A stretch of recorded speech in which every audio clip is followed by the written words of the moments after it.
మేజర్‌గా అండి ఇప్పుడు 'వే టు మోక్ష' అనేది హ్మ్. అంటే మీరు చెప్పిన వెర్షన్ ప్రకారం ఇది అంటే మానసికంగా మార్పుకు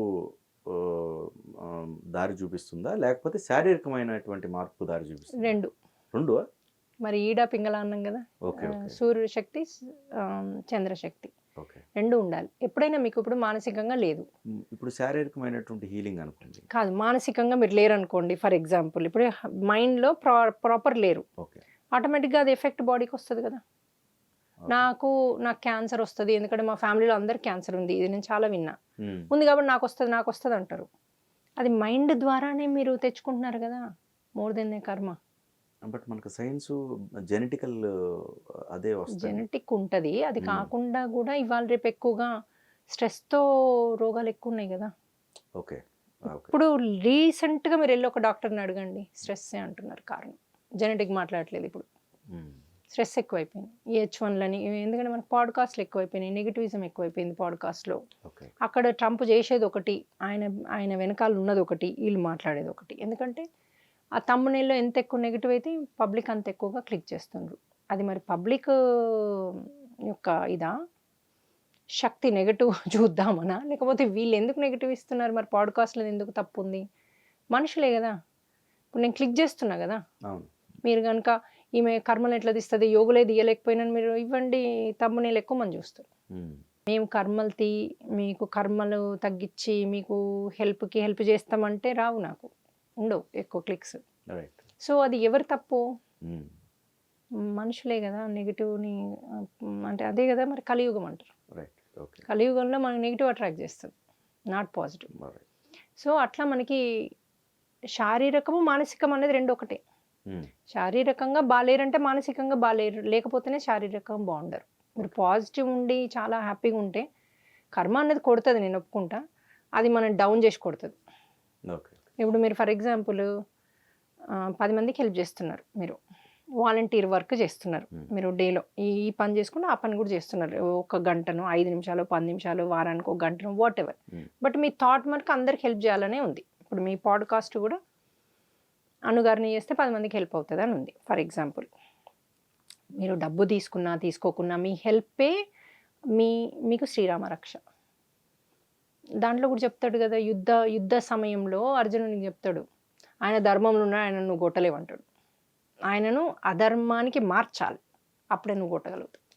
ఆయన ఒక తప్పు చేసేటట్టు చేయాలి మనం. అప్పుడే మార్చగలుగుతాం. ఎప్పుడైతే మీలో ఒక ఎవరో ఒకరు తిడితేనో ఏదో చేస్తేనో మీరు కొంచెం డౌన్ పోతారు చూడండి ఒకలాగా. షిఫ్ట్ అయితారు గదా! అప్పుడే కర్మ కొట్టగలుగుతారు. మీరు ఎప్పుడైతే పాజిటివ్ ఉండి, స్ట్రాంగ్ ఉండి అందరికి 10 మందికి హెల్ప్ చేసుకుంటూ ధర్మంలో ఉంటే ఏ కర్మ మిమ్మల్ని కొట్టేది, ఏ నెగెటివ్ మీ దగ్గర రాలేదు. ఏ దయ్యం మీ దగ్గర రాలేదు. ఓకే.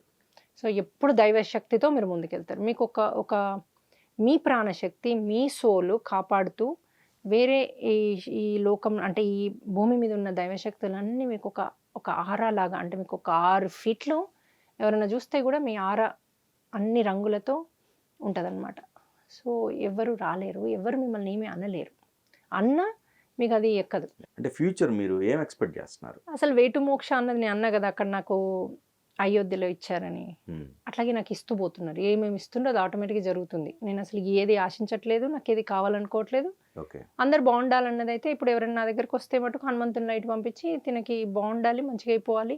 అదొకటే ఉద్దేశ్యంతో నేనెళ్తా. అది గూడా ఇప్పుడున్న టైంకి నా ముందు ఎవరుంటారో వాళ్ళ కోసం నేను ప్రార్థిస్తా. అంతేగాని ఫ్యూచరు ఇలా ఎళ్ళాలి, అలా ఎళ్ళాలి, ఫేమస్ అవ్వాలి, ఇంత డబ్బు రావాలి, ఇది ఆర్గనైజేషన్ ఇంతమందికి హెల్ప్ జేయాలి, ఇన్ని ఆర్గనైజేషన్స్‌కి హెల్ప్ జేయాలి ఏది లేదు నాకు. ఆర్గనైజేషన్స్ ఎవరికైతే హెల్ప్ అవసరమో వాళ్ళు ఆటోమేటిక్‌గా వస్తున్నారు మనకి, అడుగుతున్నారు. మనమన్నా ఎళ్లి అడుగుతున్నాం. అలాంటి ఎనర్జీ ఎవరో ఒకరు చెప్తున్నారు. వీళ్ళు ఇప్పుడు మనము ఓల్డ్ ఏజ్ హోమును ఆహ్, ఈవెన్ మన తల్లిదండ్రులు లేని అలా ఉంటారు గదా! హ్మ్. పిల్లలు. హ్మ్. అట్లాంటిది ఒకటి ఉంది. అనాథ శరణాలయం అంటారు గదా! ఆర్ఫన్స్. హ్మ్.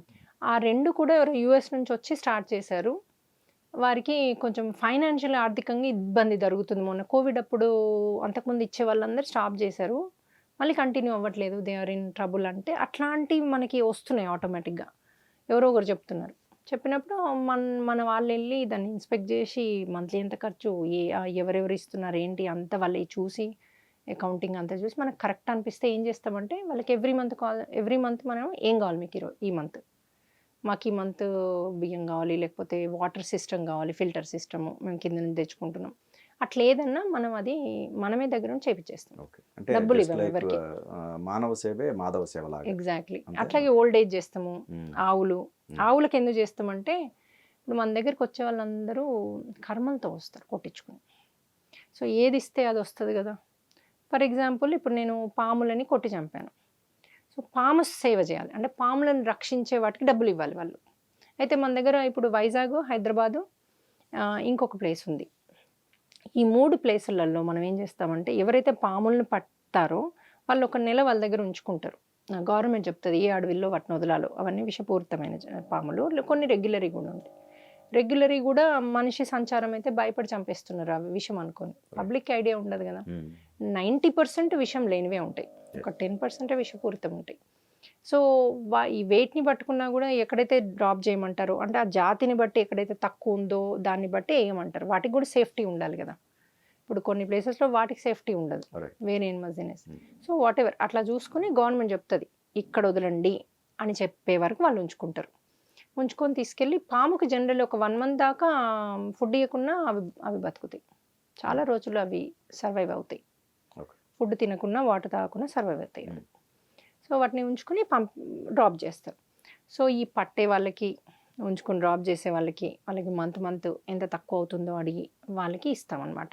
ఎవరైతే పాముల కర్మ ఉండి వాళ్ళు పర్టికులర్ స్పెసిఫిక్గా చెప్తారు వాళ్ళకి డ్రీమ్స్ని బట్టి. స్నేక్కి డొనేషను ఈ 50 రూపీస్ అని మనకి. సో మనం ఏం చెప్తామంటే నువ్వు ₹1 మంత్లీ కంపల్సరీ వేయాలంటాం కర్మ ఉన్నప్పుడు. కొంతమందికి నాకు డబ్బే కావాలమ్మా, డబ్బు లేదు. నువ్వు డబ్బు వేస్తే డబ్బు వస్తుంది కదా. అది కూడా ఇప్పుడు నాకు ఓల్డ్ ఏజ్ పేరెంట్స్ సఫర్ అవుతున్నారు, ఓల్డ్ ఏజ్ హోమ్కి పంపిస్తాం దాన్ని. లేకపోతే నేను ఓల్డ్ ఏజ్ ఉండి నాకు బాడీలో పెయిన్స్ ఉన్నాయి, ఓల్డ్ ఏజ్ హోమ్కి ఆ మనీ అంతే.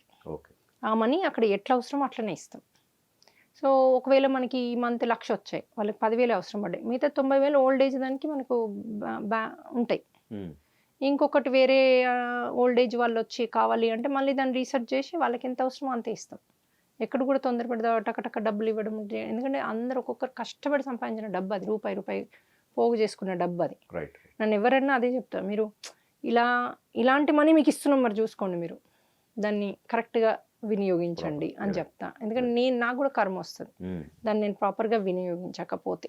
ఇప్పుడు నాకు అవసరం అవి తెచ్చుకోవడం, హాయిగా హ్యాపీగా ఉన్న లైఫ్ని వెళ్ళి వేలు పెట్టి గెలికినట్టు అవుతుంది, నా కళ్ళలో నేను వేలు పెట్టుకున్నట్టు అవుతుంది నేను కనుక ఇది ప్రాపర్గా రన్ చేయకపోతే. మా హస్బెండ్ కూడా వెరీ స్పెసిఫిక్. మా పిల్లలు కూడా ఊరికే వచ్చి మమ్మీ ఆ ఫండ్స్ కరెక్ట్ వెళ్ళేటట్టు నువ్వు చూసుకో, నువ్వు ఏది తక్కువ పని చేసినా మంచిదే కానీ ఆ ఫండ్స్ మటుకు రాంగ్ చేతిలోకి వెళ్ళొద్దు, నువ్వు పెట్టుకుని ఎవరైతే ఈ ఫండ్స్ని మేనేజ్ చేస్తున్నారో నువ్వు మేక్ షూర్ చేసుకో. అట్లా వచ్చి నాకు పిల్లలు చెప్తారు, మా హస్బెండ్ కూడా ఎక్కడైనా ఇక్కడ తక్కువ పడ్డాయి నేను మళ్ళీ రేజ్ చేయాలి ఫండ్స్ అంటే ఎందుకు, నువ్వు మన దాంట్లో చేసేసేయి, నువ్వు ఎవరిని డబ్బులు అడగొద్దు అంటారు. ఇక్కడ మన సిస్టమ్ వేరు. ఇప్పుడు నేను డబ్బులు వేసుకుంటూ వెళ్ళి నేనే రిట్రీట్ చేశాను అనుకోండి, దానికి అయ్యే ఖర్చు. ఇప్పుడు ఏమవుతుంది, మీ కర్మ రిలీజ్ నాకు పుణ్యకర్మ వస్తుంది కానీ మీ కర్మ ఎట్లా రిలీజ్ అవుతుంది, అవ్వదు కదా. అర్థమైంది కదా మీకు. ఇప్పుడు మీరు ఒకప్పుడు పామును కొట్టి చంపినరు, నేను పాములకు రక్షిస్తాను, నాకు ఇంకో పుణ్యకర్మ వస్తుంది. సో కానీ మీ కర్మ అట్లాగే ఉంటుంది కదా. సో మీరు ఎంతో కొంత ఇవ్వాలి, తక్కువ పడితే నేను ఇస్తాను. ఇప్పుడు 10 లక్షలు పడ్డాయి నాకు ఒక రిట్రీట్కి, అందులో 8 వచ్చాయి అనుకోండి మా కలెక్షన్స్. ఇప్పుడు చాలామంది వచ్చి మేము 2,000 అని చెప్తాం దానికి ఈరోజు. ఎందుకంటే ఫుడ్కి అవుతుంది, హాల్కి అవుతుంది, మాకు స్పీకర్స్కి అవుతుంది, పెట్టే అన్నిటికీ అవుతుంది కదా ఖర్చు, చాలా అవుతుంది. సో వాటికి ఓసారి మాకు ఎండ్ ఆఫ్ ద డే చూసుకుంటే ఫుడ్కు అంత కలిపి 2-3 లక్షలు ఒక్కోసారి. బిగినింగ్లో అంతా ఎప్పుడు ఎక్కువ అయ్యేది, ఇప్పుడు బ్రేక్ ఈవెన్ అవుతుంది మనకి. సో బ్రేక్ ఈవెన్ అయితే చాలు నాకు. ఇంకా ఎక్కువైనా అందుకే ఇన్ని రిట్రీట్స్ నేను చేయగలిగాను. ఎందుకు అంటే నాకు ఆ కెపాసిటీ భగవంతుడు ఇచ్చిండు.